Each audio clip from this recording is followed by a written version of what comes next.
Hey everybody, Logan here. Today I'm covering the second of two of the newer Turtle Beach controllers. I recently covered the Rematch Advance. Now I am covering the Afterglow Ignite.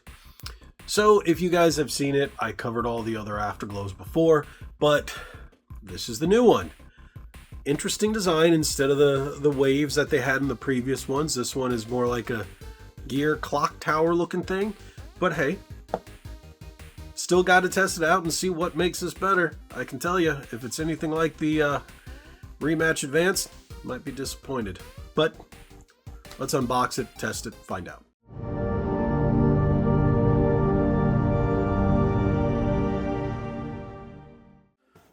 Alrighty, here we go. The Turtle Beach Afterglow Ignite.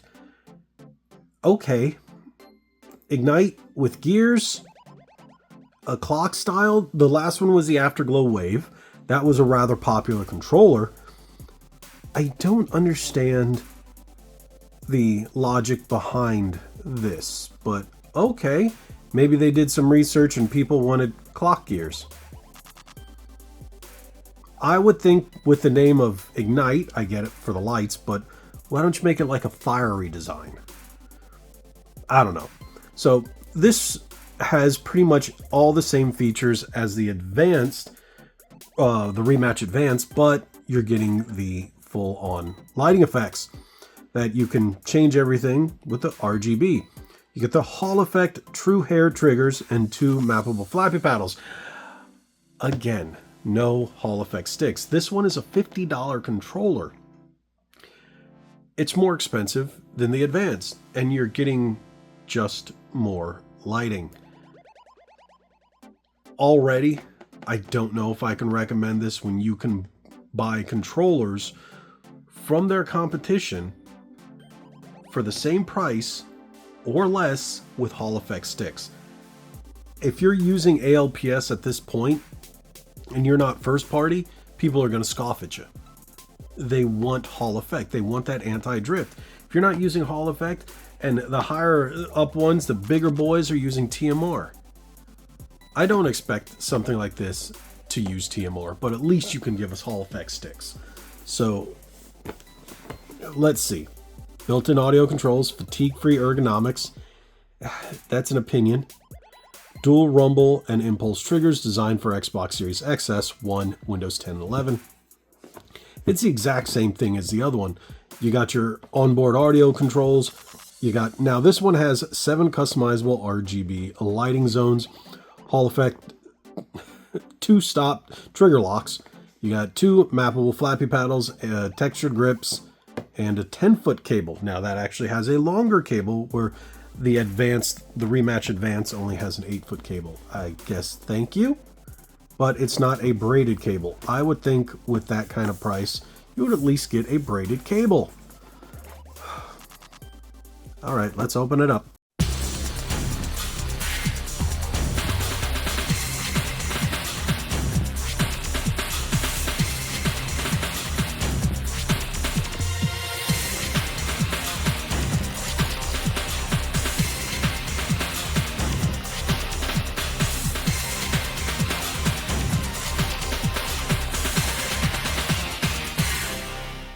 Okay, it's just a black controller without a light.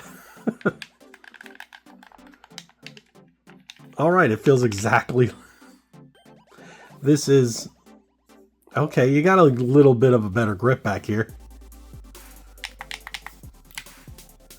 Still got those pretty nice trigger locks. I will give it that. The trigger locks are nice. Now, the good thing about this compared to the Advanced, the Rematch, you don't have that lenticular design for the faceplate.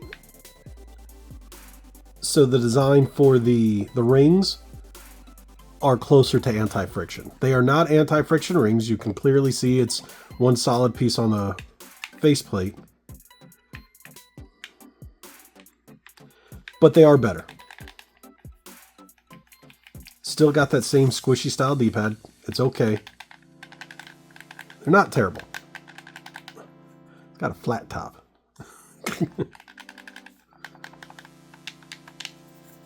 All right, let me Let me at least plug it in before we get into the test so you can at least see the lights.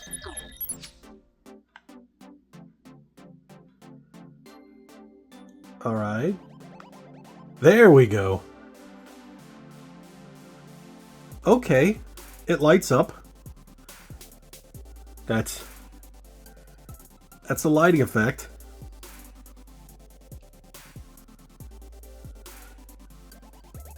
There you go. I guess that's a thing.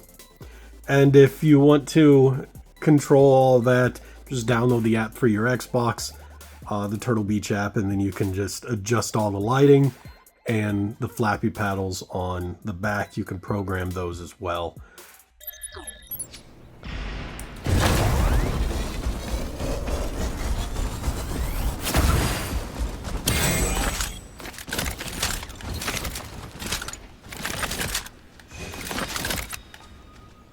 Huh. Look at that. That's funny. Isn't that weird?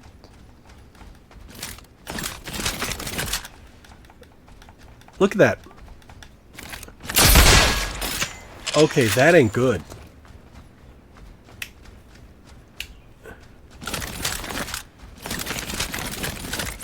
Okay, there's definitely latency issues here.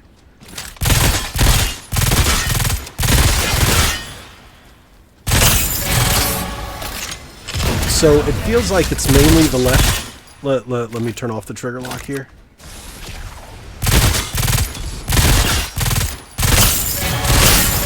Yeah, so something's wrong with this trigger. It's got really bad latency issues.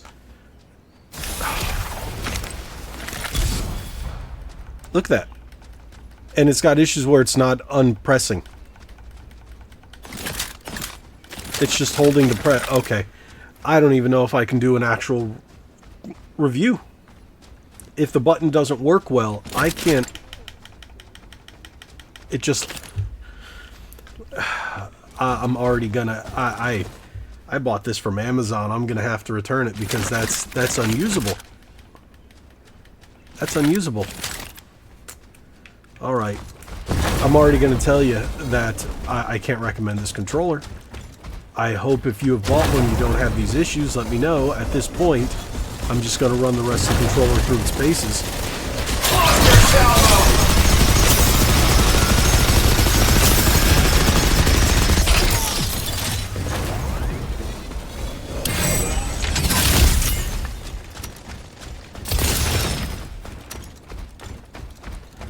Let me see something.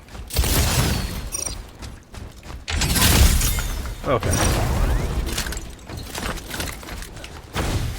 So the back paddles are pre-mapped just like the advanced. You got right is B, left is A, and you can always change that up in the app.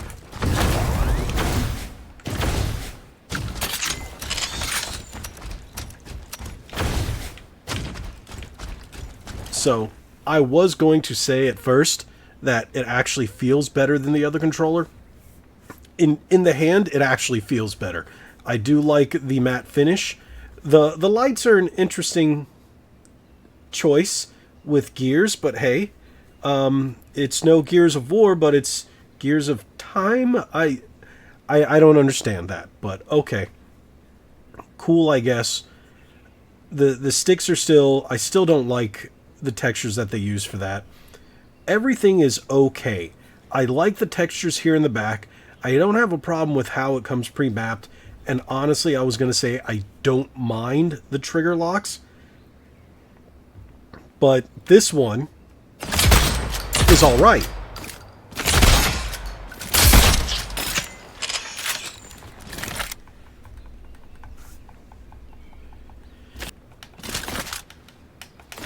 That left trigger, that's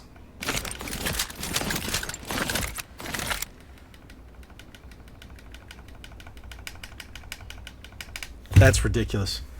Alright, I can't recommend this controller at all. If you guys have purchased this one, if you bought it already, let me know if you've had any problems with the triggers. Like, that it just nullifies everything else for the rest of the review. I can't recommend this for 50 bucks. For what you're going to get here, look at GameSir. I mean, look at the G7 HE, G7 SE, same price range, and you get just everything that you want. I mean, some people are going to say, oh, but trigger locks, all right, T7 Pro. The T7 Pro. Yeah, it might have a funky color, but at least it works. It's got Hall effect sticks. It's got flappy paddles. It's got trigger locks. Everything works. And it can even do the 1000 hertz on your PC. This cannot. So if you're going to be using this on Xbox and PC, remember, latency issues already, and 250 hertz. So it doesn't even bother. It's like the Rematch Advance. It doesn't even make it worth running through any more tests. It's not worth the $50.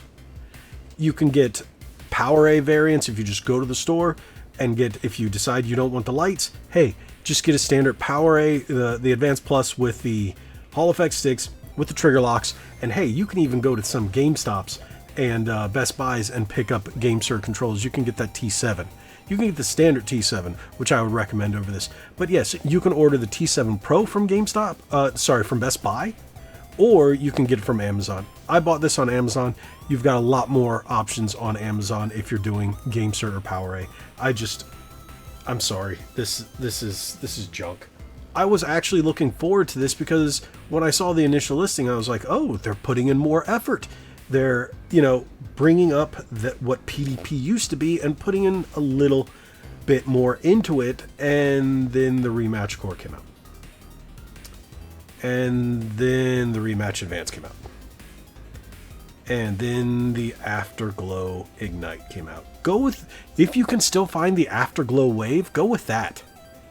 That was a better controller. And then get stick caps for it.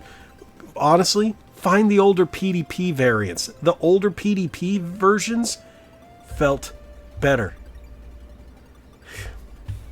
I'm sorry. I'm done. Thank you guys so much for watching. If you haven't already, hit that subscribe button, hit that like button, share this video. Do not buy this garbage. God bless each and every one of you. Like we always say, be legendary. Thanks again.